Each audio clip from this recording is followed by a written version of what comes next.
Assalamualaikum warahmatullahi wabarakatuh.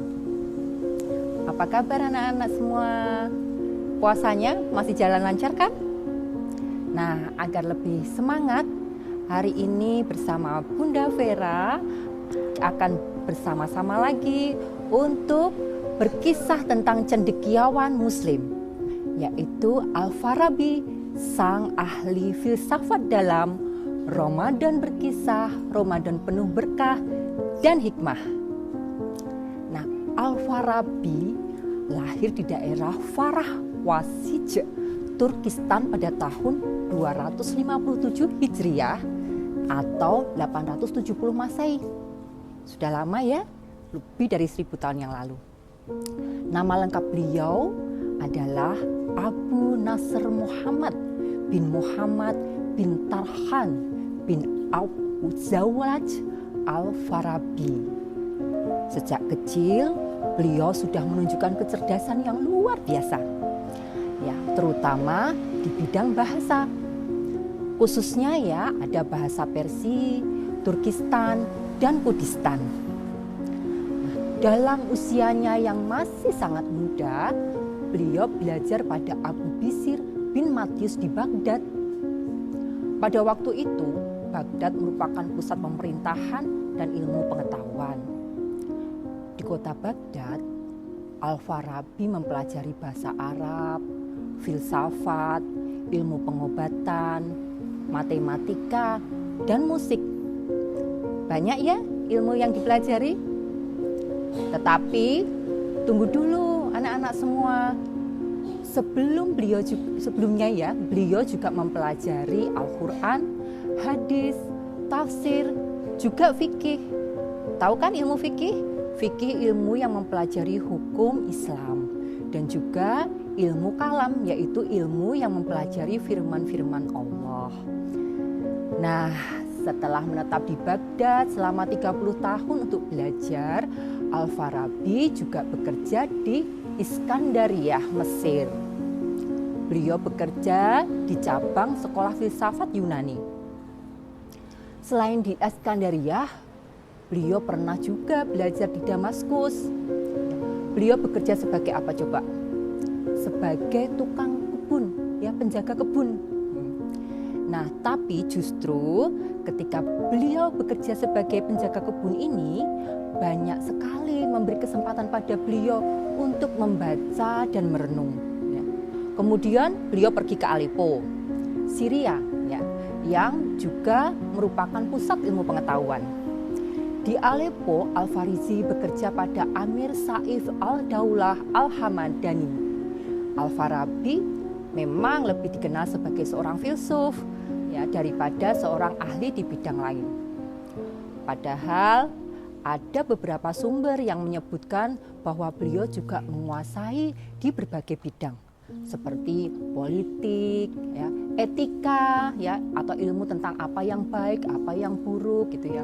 Kemudian juga metafisika, ya, ilmu pengetahuan yang berhubungan dengan sesuatu yang tidak tampak.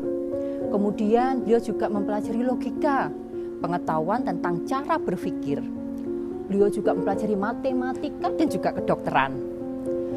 Nah, selain ahli dalam ilmu-ilmu tersebut, Al-Farabi juga mahir dalam bermain musik. Beliau sangat pandai membawa perasaan orang melalui musik yang dimainkan. Jika musik yang beliau mainkan berirama riang, setiap orang yang mendengar akan mengangguk-angguk.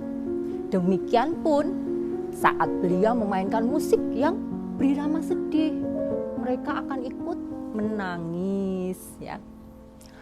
Nah, adik-adik ya, atau anak-anak yang soleh-solihah, Al-Farabi juga dikenal sebagai ahli bahasa karena banyaknya bahasa yang beliau kuasai, seperti bahasa Persia, Turki, Arab, dan Yunani. Bahkan menurut banyak sumber, beliau telah menguasai berapa?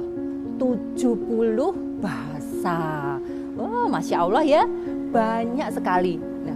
Nah, oleh karena itu Al-Farabi dikenal sebagai ilmuwan yang menguasai banyak cabang ilmu pengetahuan. Ilmu mantik, atau logika merupakan keahlian beliau yang paling menonjol.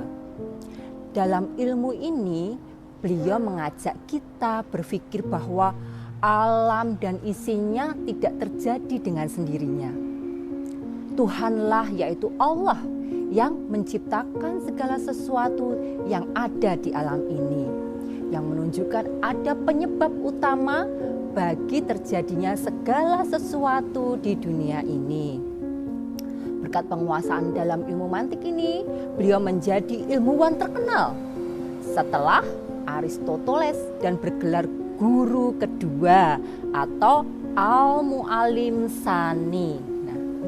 Nah, dalam bidang filsafat nih ya, filsafat kenegaraan khususnya, Al-Farabi ini membedakan negara menjadi 5 macam. Ada negara utama, itu negara yang penduduknya hidup dalam kebahagiaan. Ada negara orang-orang bodoh gitu yang kedua, negara yang penduduknya tidak mengenal kebahagiaan. Kemudian ada negara yang berubah-ubah, negara yang awalnya seperti negara utama tapi mengalami kerusakan, serta negara yang sesat, yaitu negara yang penduduknya berpikir salah tentang Tuhan dan kepada negara menganggap dirinya mendapat wahyu sehingga ia menipu rakyat dengan ucapan dan perbuatan.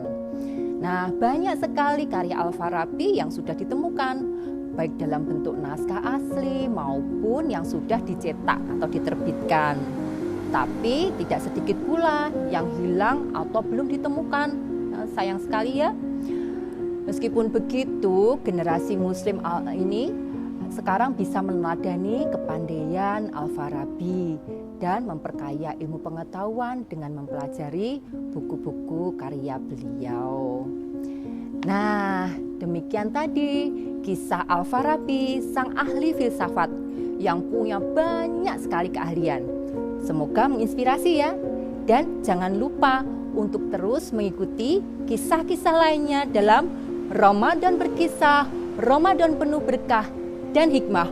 Wassalamualaikum warahmatullahi wabarakatuh.